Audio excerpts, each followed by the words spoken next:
I remember when I was teaching grade 6, 7, 8, and I was on the board and I was doing my lesson, and one of my students, they were all quiet, and I turned around and one student nudged at the student and said, "Look at him, he loves teaching." And I guess that's what I love doing. I love teaching.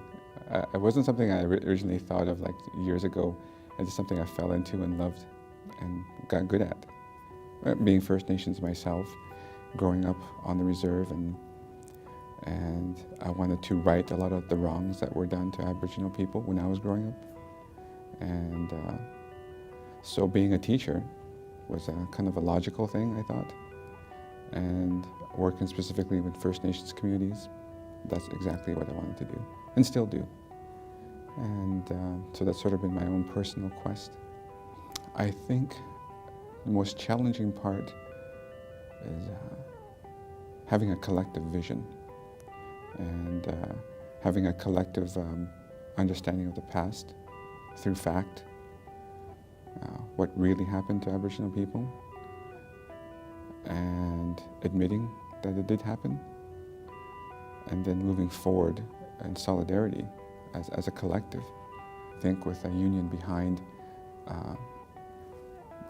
reforming as a collective and joining SGEU, we can bring true equity back into the workplace and weed out the culture of inequity, which becomes normalized, has been normalized for the last 30, 40 years. I think it's incredibly difficult to have solidarity without that feeling that everyone that you're walking with in one direction is all equal and everyone is taken care of. And just note, for analogy, that we're all holding hands. Because it's hard to hold hands with somebody who's 5 steps behind you. So, and it's always nice to go in the same direction.